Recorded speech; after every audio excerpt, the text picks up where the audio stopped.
Okay. Thanks for everyone for coming for today's research reading discussion. That's hosted by me, and thank you so much for General and the Discord community for helping me making this research discussion. It's about sleep and circadian rhythmicity in adult ADHD and the effects of stimulants. And it's a review of all the current literature that we have right now. And I found this a really interesting topic because it shows that there are people who have diseases that, of course, have interactions with sleep, and what stimulants have an effect on sleep. And if you have any questions, then just or any discussions, then just tell me right away. And I would like to introduce the article first.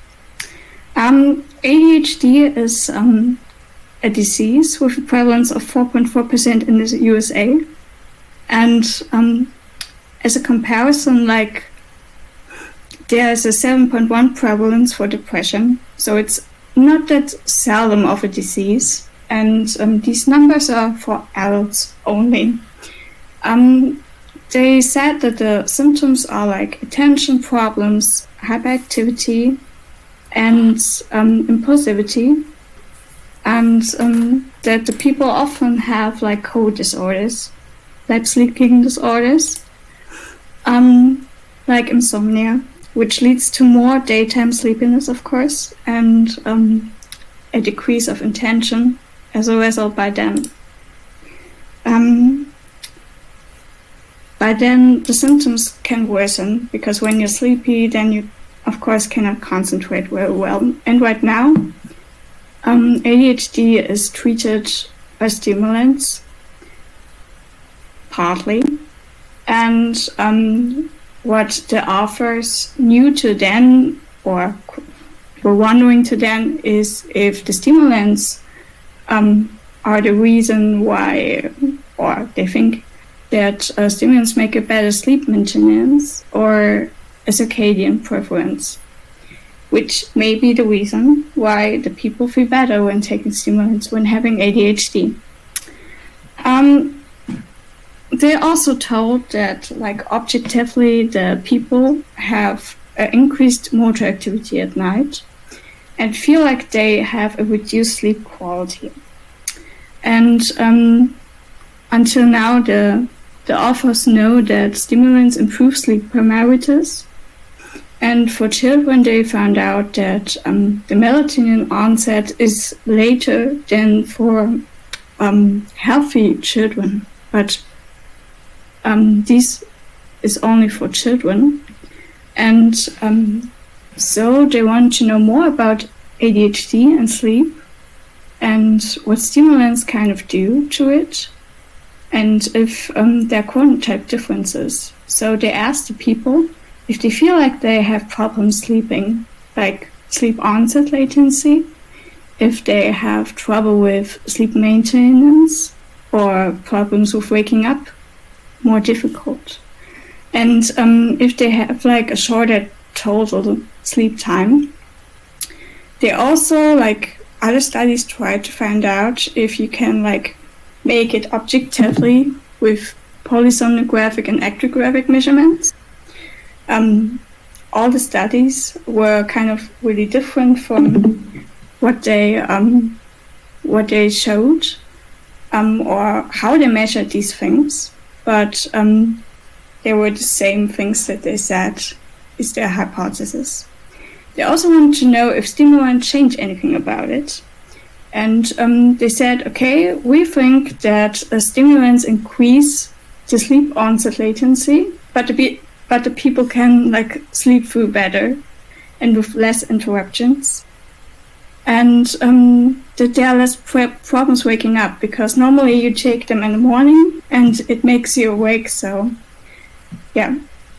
And the authors also stated that patients have a circadian evening preference, and they wondered if the treatment of ADHD reduces this preference and changes the preference to the morning, which they were thinking maybe it could like be a reason why the people feel better because of the treatment.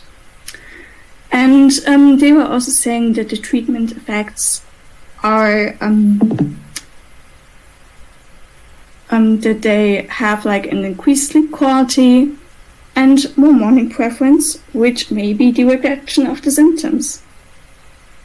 So what they did was like taking 19 publications and divided into 3 different groups. At first they wanted to know, okay, how are people with ADHD that don't have a stimulant therapy? And then the second group was with stimulant therapy. And the third group was like to find out more about the circadian rhythm and what medication do to it. And each of these 3 groups has like is based on different measurements, some objective, some subjective measurements. So I will start with like the normal ADHD patients and sleep, and what I think is different. When you ask like people who have ADHD, 87% tell you that they see difficulties going to bed on time and falling asleep on time. So they start sleep later and often have the problem to have sleep onset insomnia. Also, psychosomatic symptoms were often told, and more than 50% need over an hour to fall asleep. And even a higher amount is more than 1 hour bed prior sleeping. It was not said what exactly, if they're trying to sleep or if they're like reading or listen to music or something else. But when you like ask them after they were sleeping and before they were sleeping, if there was like how long they're sleeping and when they fall asleep, then you get some kind of diverse results. Regarding sleep maintenance, 83% said that they are often disrupted during sleep and sleeping more restless. And there are diverse results regarding like awakenings. If they like feel awake during the night, or like when they wake up, or if they like sense it. And regarding the total standard time, there were like 2 studies, and one was in the one study they were told to write down if they sleep shorter or longer, but it was at home. And the people said that they have like a shorter sleeping time during like at home, but in the other study they went to a laboratory, and the total standard time was not different from a normal regular person. So there were kind of not clear results regarding that. I have a question. So is it mentioned anywhere in the study that these patients have any kind of tendency for free running sleep, because their sleep is delayed in the night? So I'm not sure if free running sleep is actually something that these patients are more comfortable with. It was like told in the study that the patients have like a tendency to like go to sleep later and to take like naps during the afternoon, but it was not told, like it was not controlled. It was not said, okay, they take that long, but just that they don't sleep as long during the night. And then, of course, because of sleep deprivation, they like try to get more sleep than during the day.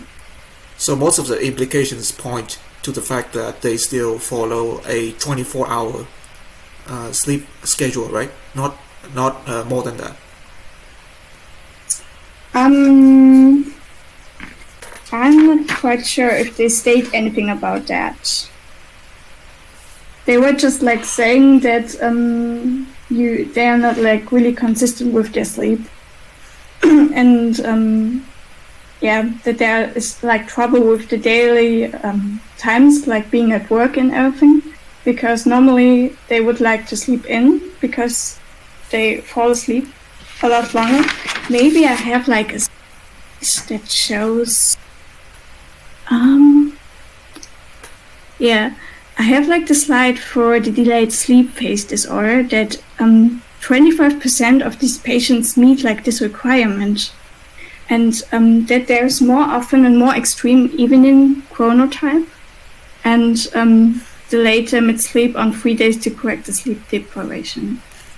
Very interesting results. So I assume that it's very possible that these people will evolve into some kind of free-running sleep pattern with no control or constraints whatsoever. Like I already like know from personal people that I would say with this disease who have like this insomnia, that I would say okay, they're doing free running sleep. They just like sleep when they feel like it. It's not controlled. It's during weird times, but I don't have anything in this study more concrete than what I could show you. I think it's okay because delayed sleep phase disorder already includes free running sleep. Yeah, I know. Yeah, they like really pointed it out that there's a really a higher percentage that would have this delayed sleep phase disorder compared to the normal population, and yeah. Okay, feel free to continue. Yeah, and regarding waking up, 70% had difficulties waking up. They didn't feel refreshed, and of course, the ADHD symptoms when you're not refreshed are kind of worse. And like the symptoms got worse when you didn't feel like refreshed. The less refreshed you felt, the worse your day was, kind of, with the symptoms. And now the interesting thing, when you see it objectively, there were like two types of studies. There were like these actigraphic studies when you don't have like an EEG, but you try to measure it by body movements, which is, in my opinion, not really that accurate. And you have like the polysomnographic measurements, which include an EEG and everything. And like in regard of sleep onset, it can be shown in like these actigraphic studies that ADHD patients have a longer sleep onset. But it was not shown in the polysomnographic, which was kind of interesting because I would think, okay, that it's shown in the EEG too. And there was no difference for like ADHD patients with or without like the sleep insomnia. So it didn't like make a difference if you have this insomnia or not, or people who stated they have insomnia in the sleep onset. But the sleep maintenance was that you have more nocturnal awakenings and more shorter, there's a shorter uninterrupted average sleep. But it seems like these people like fall asleep quite quickly, again, because the percentage of wakefulness during the sleep did not really differ. So it has to be that the people wake up more often, but not really that much longer. There could be like the... I'm sorry. Actigraph should be accurate in determining whether you're asleep or not. They have around 93% accuracy in that regard. So I'd be interested in knowing what types of actigraphs those studies use the actigraph methods. Do you know, or did they use like a phone or a full-on like clinical actigraph? What did they use? Do you know? I just tried to find it out.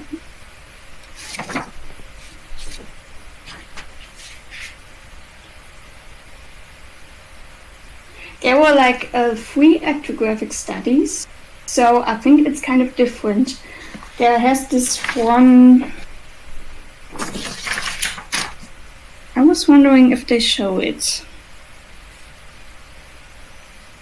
No, they actually don't show it. But I can, of course, look it up later and just write it down, because there were like these 3 studies, and I could look it up in each study separately, which actigraphic device they used.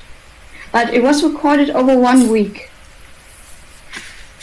Okay, sure. Well, it's no hurry really. We can do it at any time. We don't have to pause this research reading discussion for it. But yeah. I'll be interested in knowing that in the future for sure. Yeah, and the polysomnographic was over 2 nights only. Like, it was not done any longer than that. Yeah, that's a very short time for sure. I think people probably don't even have time to, settle in for the new environment in which they take the polysomnographic, measurements. Very odd for sure. But the study where there was no difference found between people with or without the sleep onset insomnia was the actigraphic study. Like, it was one of the actigraphic studies that showed a longer sleep onset latency, but no difference on the latency for people with or without sleep onset insomnia. I found it quite interesting, because when people report that they have trouble falling asleep and you cannot measure it. Yeah, that's strange for sure. Yeah, okay. And the total sleep time was even longer than normal for people who are not having sleep onset insomnia. And otherwise it did not differ. It was nothing that could be found objectively in these studies.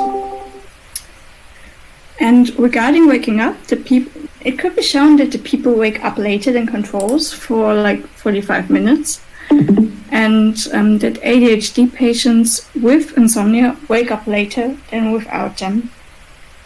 Yeah. And if there aren't any questions, I would go to ADHD people who are treated with stimulants. There were different stimulants they were treated with, but subjectively you had mostly methylphenidate, which is Ritalin, or it's like the regular medication you use, and there were only one differing medication that they used, or 1 or 2.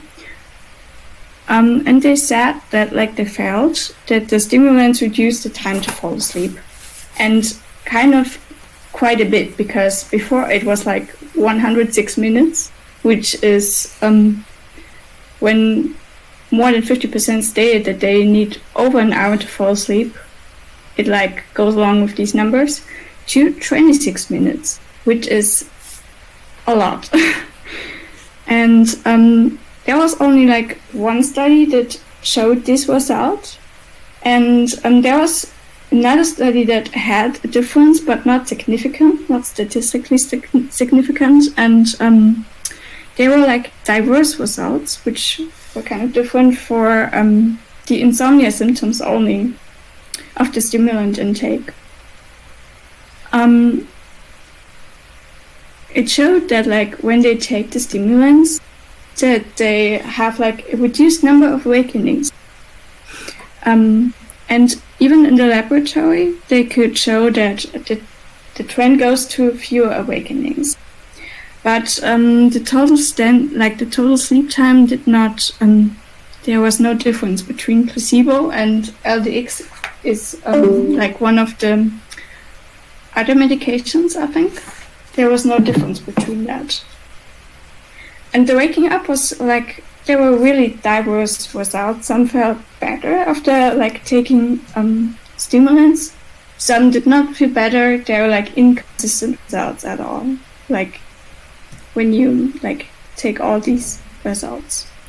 What I found really interesting is that there was this one number from 106 minutes to 26 minutes, and that you have this reduced awakenings, which is really interesting.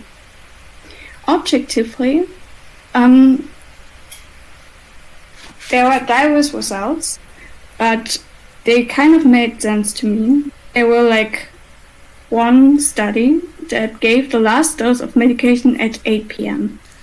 And when you give like a medication that has like a treatment time of at least 4 hours at 8 p.m., there's no way they could sleep like at midnight, I guess, which made sense that they have like an increased sleep onset latency.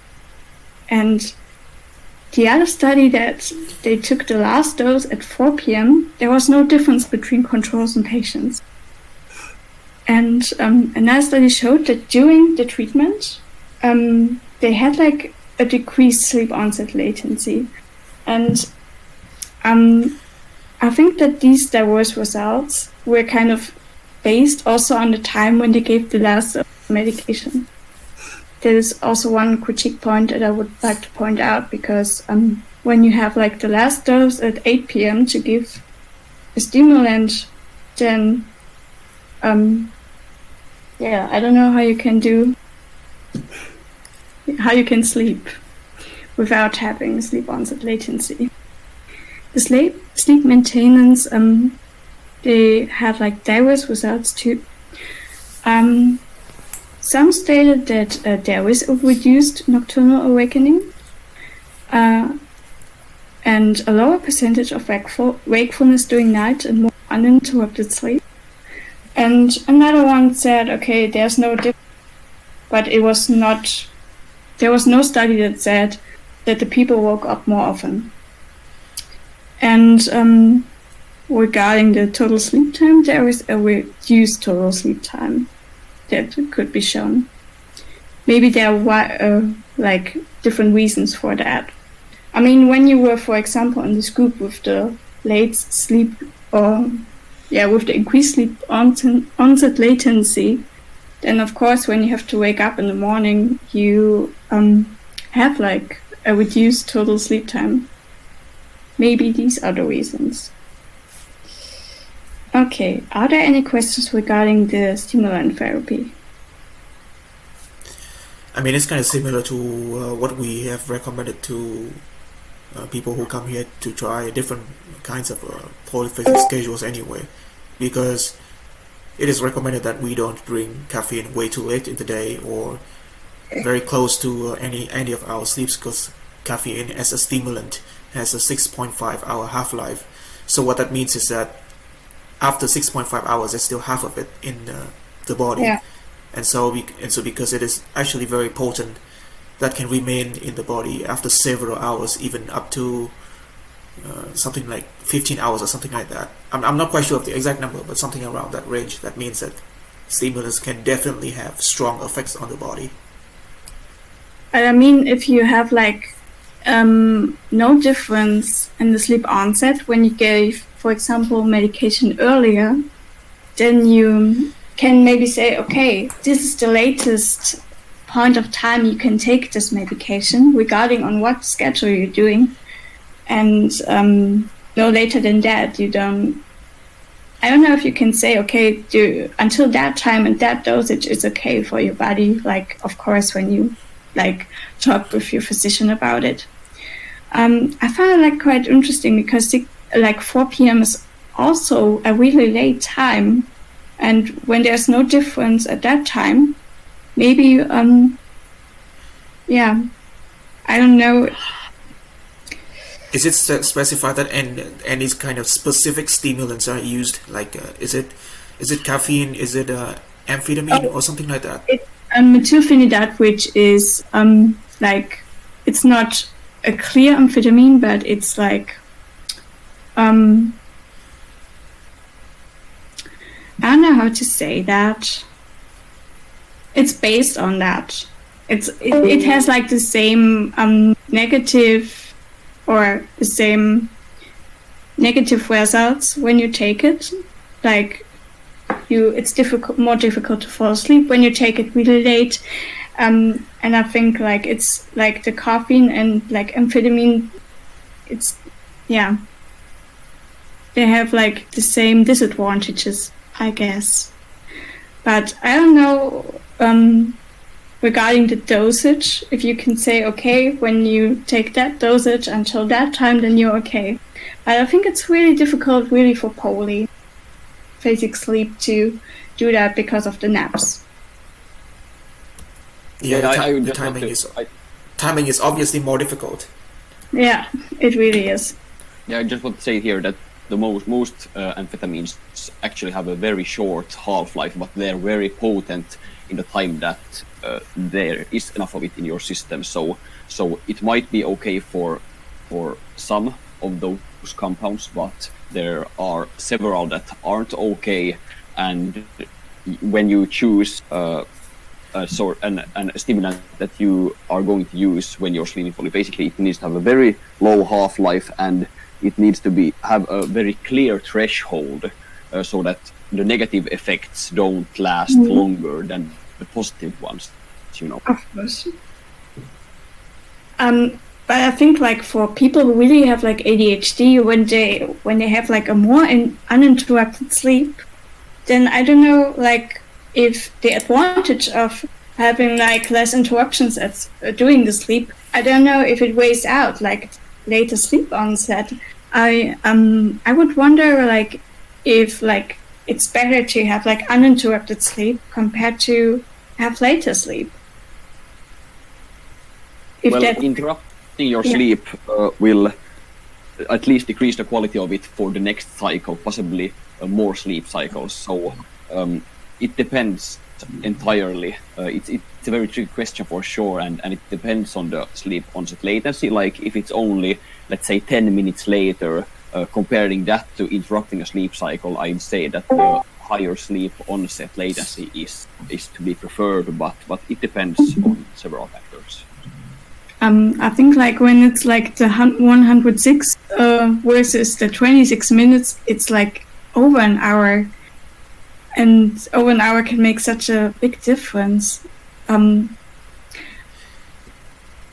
Okay, I will just like go to the next topic and then we can discuss it, I think, later.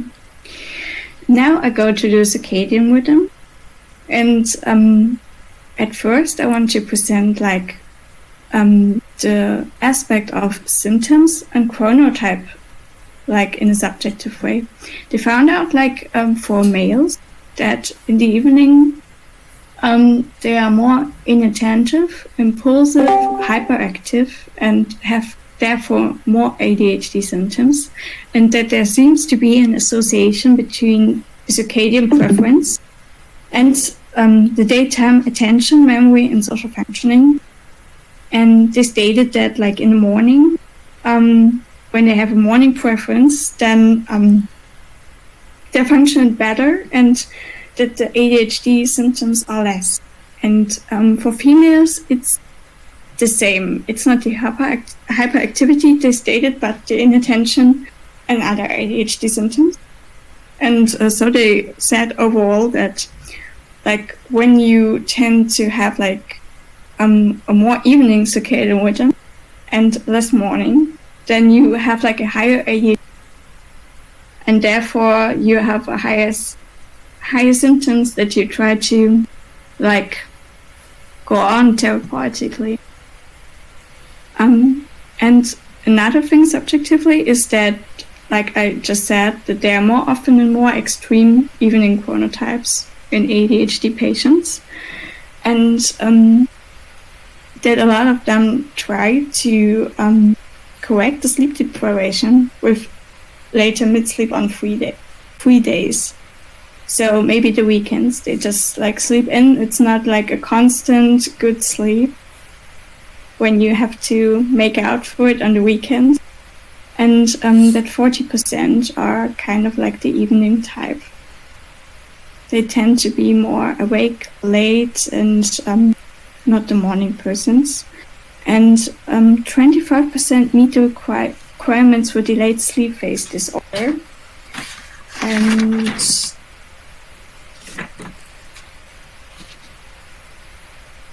I was just looking for the characteristics of this sleep phase disorder. I mean, the SPD is pretty much when your sleep is delayed until the later part in the night, and as long as your sleep is kept delayed like that for several days in a row, then it becomes pretty much something like free running sleep. And if you actually attempt to block your sleep time, especially when it comes to the morning when you have to get up or something, then obviously you will be sleep deprived, and then your sleep is just broken into several pieces. Yeah, like they say that the sleep onset latency with the delayed sleep phase disorder is over 30 minutes, with bedtime later than a half hour after midnight AM on work days, or an extreme evening type score on a questionnaire that like compares evening and morning type.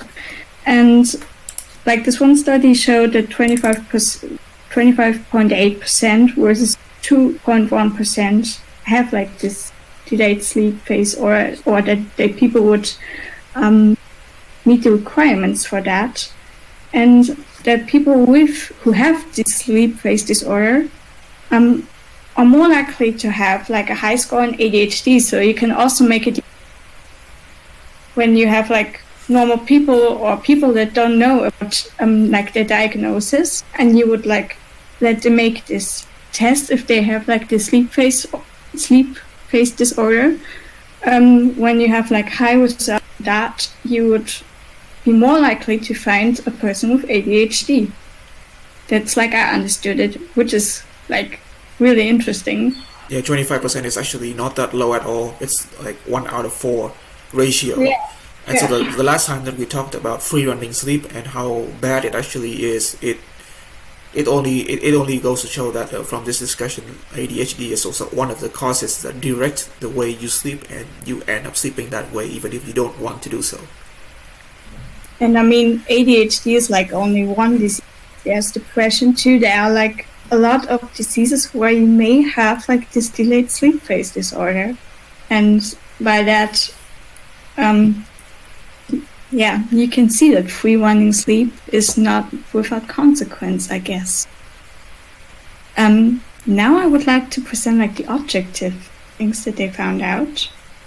They tried to, there were not like a lot of studies for the objective chronotype measurements, but they tested like when the body, when there's like a melatonin onset, and it was 83 minutes, over an hour later, for people with ADHD who have trouble with the sleep onset, insomnia. And 83 minutes is a lot. So when you have like this melatonin so late, then there may be like a good cause why the people cannot, or more the evening type. And yeah, and they also try to find out about how the stimulants change the circadian rhythm, and like how light therapy changes. And the stimulant effect is that there's a delayed onset of the 5 active hours by 18 minutes. In 18 minutes, I think 18 minutes is not that much in this study that they showed. Well, not that much for ADHD patients, but for our standards, it's actually still a lot. Okay. I don't know. I think it's a low metric too. I don't see it being that effective, or that it doesn't matter that much. But I think it's really interesting here is that you pulled up the 83 minutes later number for onset. Yeah, that's a lot. What that means for polyphasic sleepers is essentially that you should have your dark period start either 3.5 or 3 hours before your core in order to have a good melatonin onset when you suffer from ADHD. That's really cool that you found that number, for sure. I really think that was also one of the main aspects that I would recommend also regarding polyphasic sleep, that people who have ADHD, and it's for me important too, personally, that I really have like a good dark period, because when the melatonin onset is so late, but what it also means is that you can I mean, all the things that belong to dark period, not eating in dark period, not doing sports in dark period, is over a longer time. Like, I cannot just like go jogging like 3 hours before when I have like this delayed melatonin onset. And I think that's maybe really an important fact for when you're doing a polyphasic schedule.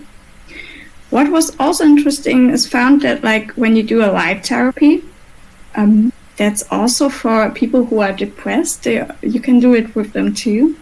That you have an increase of morningness, reduction of ADHD symptoms. So it seems like you can change the circadian preference by that regarding the morning and have less trouble waking up. So that would like maybe help you in the morning. I'm interested in knowing more about this. When you say that it's a reduction of ADHD symptoms, do you mean that they are like there are fewer symptoms, they are not as harsh, or do you mean that, like you talked earlier about the stacking of the chronotype eveningness and the ADHD symptoms, that could it be that the ADHD symptoms are just moved earlier and because of it it's like alleviated a bit, it doesn't stack up with the circadian, with the more chronotype?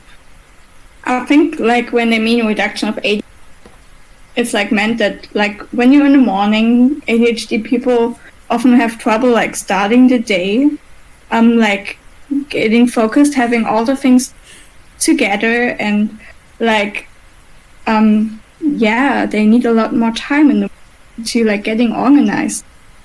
And I think it helps with that. So you're not that tired, you can focus better. I think it's like a reduction in that case. And like the paper or that published that thinks that it's because maybe of circadian preference. That's how I interpret it.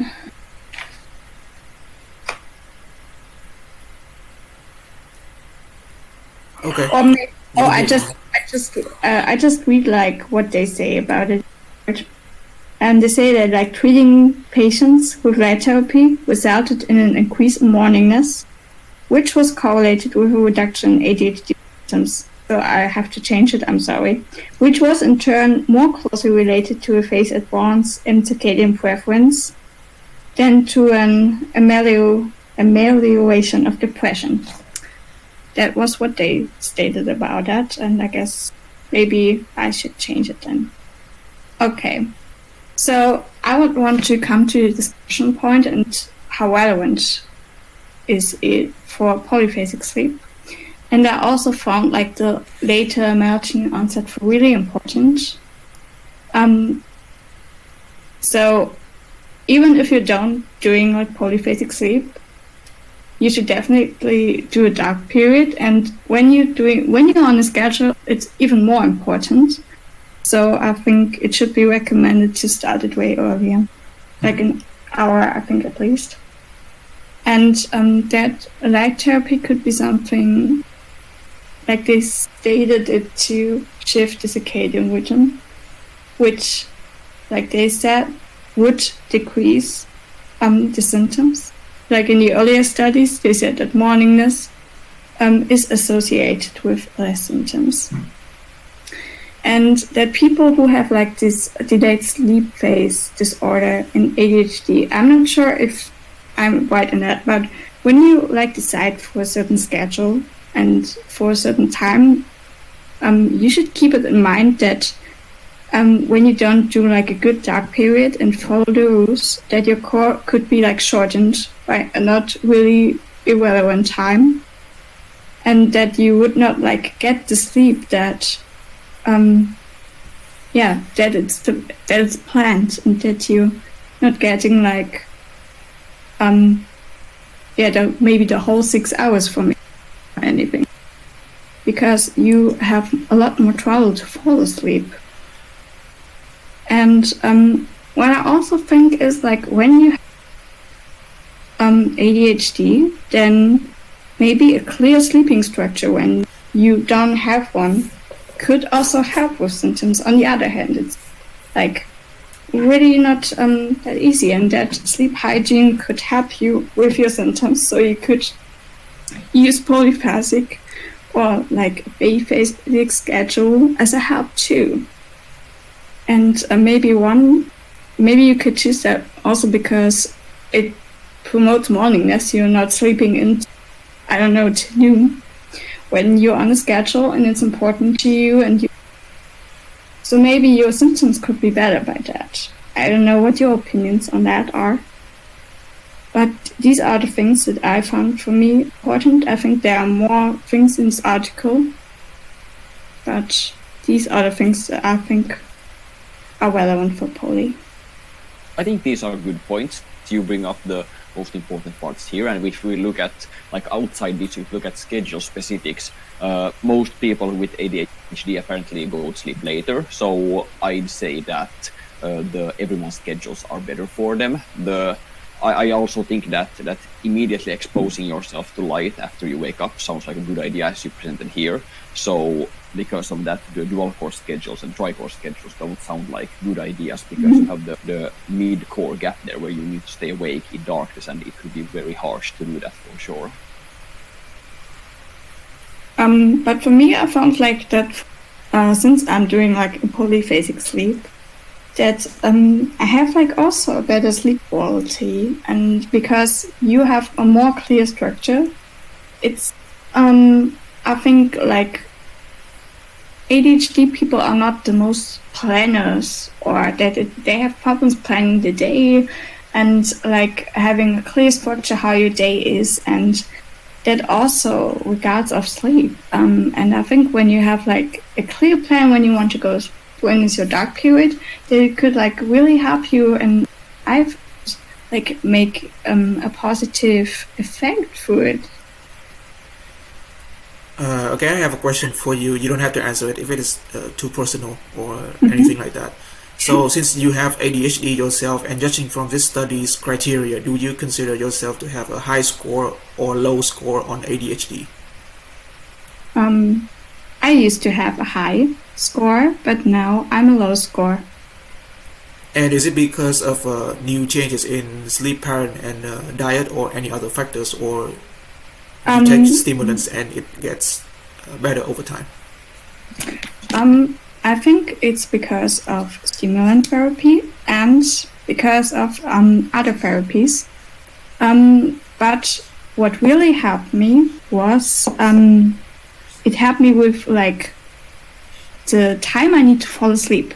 It used to be really a lot, like not over an hour, but close to an hour. And now I have less trouble, also since I do a really strict dark period. And like when I'm at home, I can do it in the evening, so I can do that. And that really happened because I used to like lay in a bed like the whole it felt like the whole evening, and I was wasting so much time by that and having less time in sleep. And dark period really helped me because that was one of the struggles. And also when I found I can like have a faster sleep onset with that, it's then like it's easier to do schedules. How long does it take you to fall asleep at night now? Now, I think between 15 minutes, I guess. 15-20 minutes. That's actually some very good numbers, especially considering that you have this and you're doing a different sleep pattern rather compared to other normal people. Yeah, it was the same number, I guess, for like when I did the E1 extended. I think it was the same number. But what I still had like a long time troubles is with the napping, like that I fall asleep during a nap. That got better like with how often I do naps, and of course when you have like the core, then it's easier to fall asleep. But for my opinion, a long core sleep is really important for me. Do you experience a lot of interruptions in your in your sleep at night, and you have to wake up pretty often? Does that happen often at all? For me, not. For me, it was really the main problem to fall asleep. But like when I wake up, it's hard to fall asleep again. Yeah, I can tell. because like that thing happens to a lot of people as well, especially if they have to get up in the night and then go to the bathroom, and then probably takes like 30 minutes or an hour even to fall back asleep. Like it's not like this stated like every night or something. So I'm pretty happy that it's not for me that way. I think like you can really use the rules or the help of polyphasic sleep for improving your sleep, even if you have that.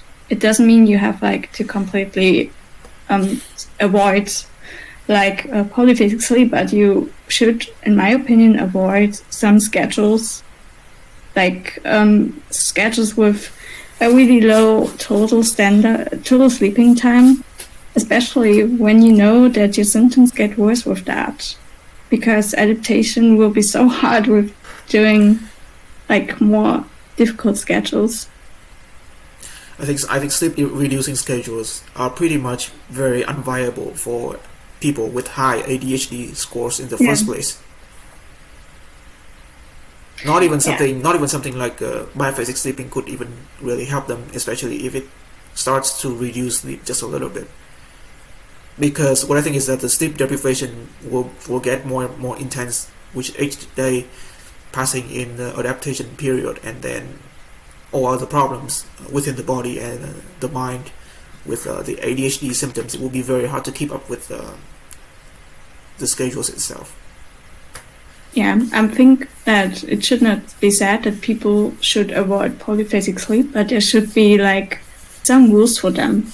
I think that would be a good idea, like really a strict dark period and everything. And if really someone has the drive and can do this strict dark period, then I think it would be alright with like with a schedule that has like less sleep reduction. Like I think E1 extended and E1 would be okay, as well as siesta. But what do you think about? What do you think about, like you mentioned in this article that people with ADHD often take these midday naps? Do you think that it's important to make sure that this dip in alertness aligns itself to a nap, or do you think it's easy to reprogram a nap? I mean, you talked about difficulties with being able to fall asleep for the naps, but have you tried to like map out exactly when you fall asleep during the day, you know, when you catch up on sleep, and then try to make sure that you get a nap in at that time or a short core? I just like repeat, and I hope that you understand it right. Did I understood it right? I think what you want to know is if like it's more important for me to have like a nap at a certain time, or if I use it when I feel like it. Is that right? That's not really what I'm talking about. I mean, you talked about earlier in this discussion that people who suffer from ADHD, like when they catch up on sleep, they sleep during the day, or they sleep more during the day, which sort of implies that these people often sleep during the day, you know, in a biphasic pattern or polyphasic pattern, while not reducing their total sleep time. And if that's the case, it sounds like they don't have an insane sleep onset latency for the daytime, and maybe they could make use of that, you know, shorter sleep onset to place a nap or a short core in that same time as they usually fall asleep. Yeah, of course. I think that would be an awesome thing if they could use like these, like what they actually do, like normally do. They could use it also for polyphasic. Yeah, for sure. That's exactly what I'm talking about. Because I know personally, for me, it's pretty hard to fall asleep for naps, at least in the beginning of adaptations. But then later it gets a little bit better. But still, like when I am on sort of mono and need to take a nap for the day, or I feel like taking a nap in the day, I can fall asleep within minutes. So I think that making use of that natural alertness will be pretty beneficial in the case of people with ADHD. I also think that like when you have ADHD, you should like also nap in the afternoon, because you can concentrate not as good as some people, but not in like all regards, but some regards. And I think like even when you have difficulties falling asleep, even like an eye shut would help, to gain a bit of a relaxed feeling, not having that much input. I think that would help as well, even if in the beginning it's difficult to fall asleep or like stick to a certain time. I think just because ADHD people are able to nap during the day because their core sleep quality is actually much worse than that of a normal healthy person. So because of all the disruptions and interruptions that they have in their core sleep, and they suffer from what I call the WASA, which stands for wake after sleep onset, which is a thing that makes people wake up in the night and they have a hard time falling back asleep. So that means that people have enough stimulus for sleep deprivation to be able to sleep in the day again, and it can be much longer than just a short power nap. And because I think that if they already have a good core sleep like a normal healthy person, then it will be a lot harder to start with polyphasic sleeping, especially with a nap in the day, because normal people tend to have difficulty with napping experience, especially in the first couple of days or even weeks after that. It really is difficult. You need to really train that, and I don't think it's easy at all, because especially when you do, some people use a break from school or something as a nap time, and I think it's when you're in this energy mode, when there's things in your life that are in your mind all the. It's really difficult to shut your mind off and you just nap, especially when you have a better call. I think everyone has to try it out if it's the right thing, and pay attention to really having a good dark period and not having to schedules with.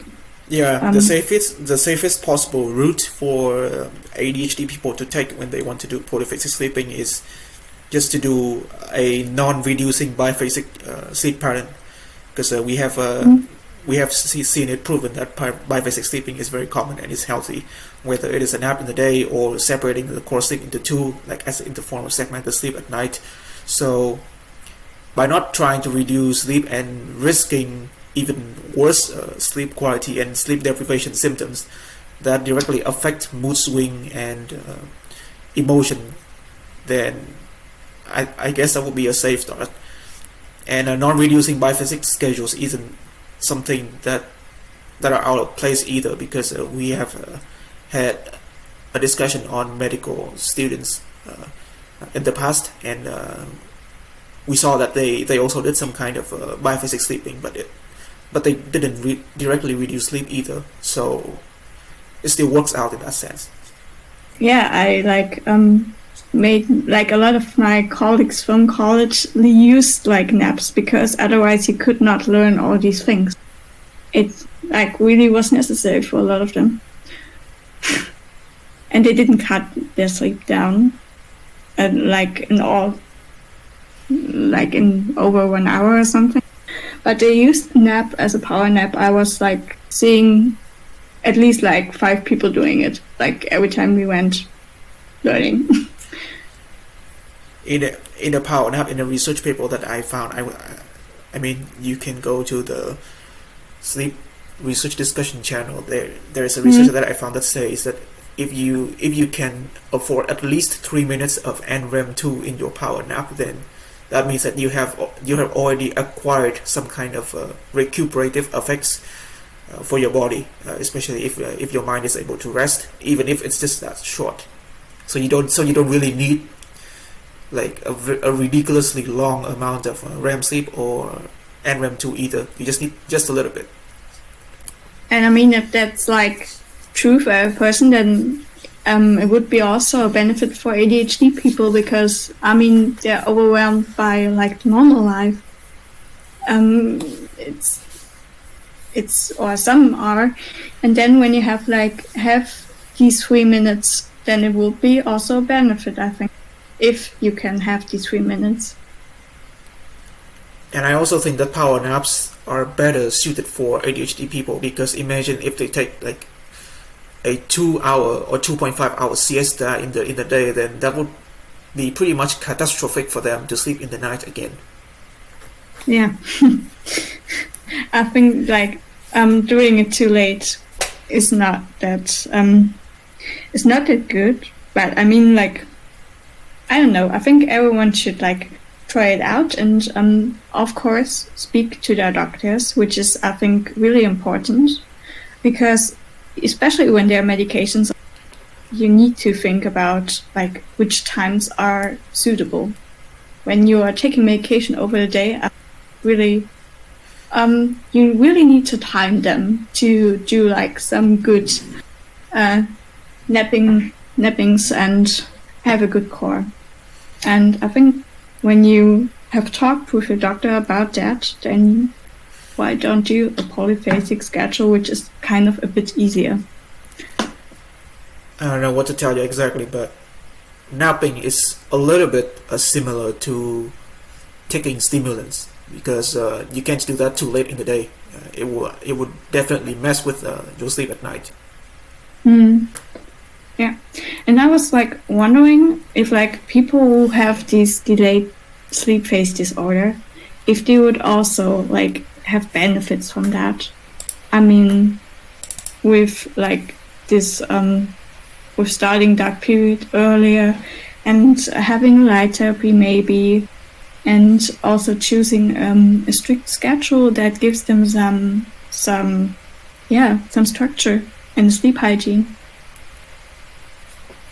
Yeah, I mean, it's a highly individual matter, and it only works if a person has already tried it out, and it's not the same formula applied to everyone. Yeah. So, does anyone else have questions? Because I only have like my references left. I was looking up for the actigraphy and polysomnography, and I can look it up which type they used. Of course, later. But here is like the journal I put the paper of and this health statistics. And I think it's really interesting that 4.4% is like every 20th person who has like this, even an adult age. And then some information about the light therapy. So are there any questions? Anything we haven't talked about? So does anyone around you, including your colleagues, are kind of curious or interested in how you are able to nap in the day and continue with your work and stuff like that? Do they ever talk to you about that? No, because I'm like someone who I think sleep is really important, and getting home as early as possible, like after my 8-hour full-time job, is for me important. But a lot of my colleagues stay longer than they need to. Like they stay voluntary, and so I don't think that it would be possible for them to do like napping because they get out like at 5 or 6 p.m. And so, and also with my like doctor colleagues who are already completely in their job, they don't get out before 5 p.m. or 6 p.m. So I don't think, except segmented, there will be a lot of chances for them to do that. But I talked with other people who are still in college, and they found it really interesting, and I know where you do that, like do polyphasic sleep, like unintentionally. And when I talked to them about it, they said, oh, like I was doing it the whole time. It's interesting that you can like plan it and have like a strict schedule. But for people who are like in this healthcare job and there may be a chance that you need to stay longer, it's difficult. I don't know, ADHD seems to be not that very uncommon, but it's not super common either, because I think I only ran into one case about 2 years ago at my school or so. I think I talked to her a little bit, and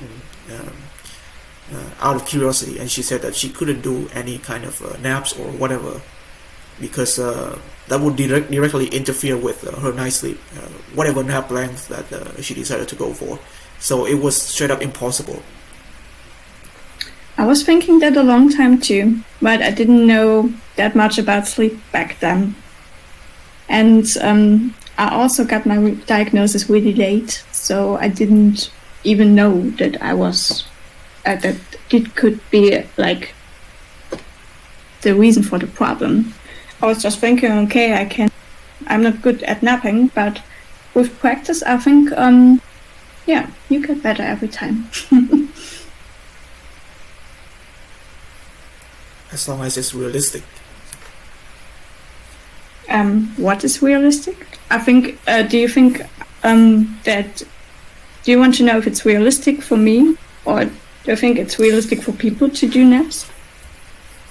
Yeah, I mean, I think it is, but it depends on each person. I mean, it has to come down to whether the person likes to nap or wants to do that or not in the first place, and then if they are able to keep it up or not.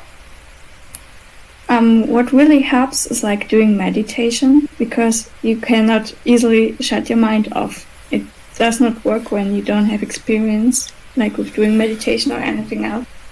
You can use this to help you get in the mode to do napping. But a lot of people like need help and find like their helps that help them to calm a bit down. And I cannot like go at home and immediately sleep. I need like my minutes before, so I can like reflect and then say, okay, now the busy time is over and my nap is coming and everything. Well, humans don't fall asleep on the spot either. There has to be some kind of a cool down or some kind of a time where you set up a more conducive environment for your body to prepare for sleep anyway. You can't just fall asleep and eventually drift into it. Unless you are severely sleep deprived, that's not going to happen. I know like 2 people who just like fall asleep immediately without being sleep deprived, but I agree with you on that. Yeah, I really do. Yeah, the sleep onset, when it is too fast, can be potentially very dangerous, because it suggests that you really need to sleep at that point where you just fall asleep right away, like whenever you can, or just something like that. You don't want to fall asleep way too fast either. Even though it does seem to happen on polyphasic schedules that have an extreme reduction in total sleep, and so it kind of comes closer to justify that if you try to reduce your sleep way too much, then there is also a point where you pretty much need any kind of sleep stages out of just total sleep time. But it's not that extreme when we talk about the ADHD context, and it will be very hard for people to achieve that anyway. Yeah, it really is. Okay. Yeah. Does anyone else have some questions? I saw there's some people listening. Well, I guess not. It's been 63 minutes. Okay. Oh, I didn't want to make it that long. But then, thank you for listening, and yeah, maybe I can do another discussion in the future. And I hope it will be recorded and put on YouTube, so have a nice evening. There's been a very productive session, so thank you for hosting. You did a very good job. Thank you. Have a nice evening.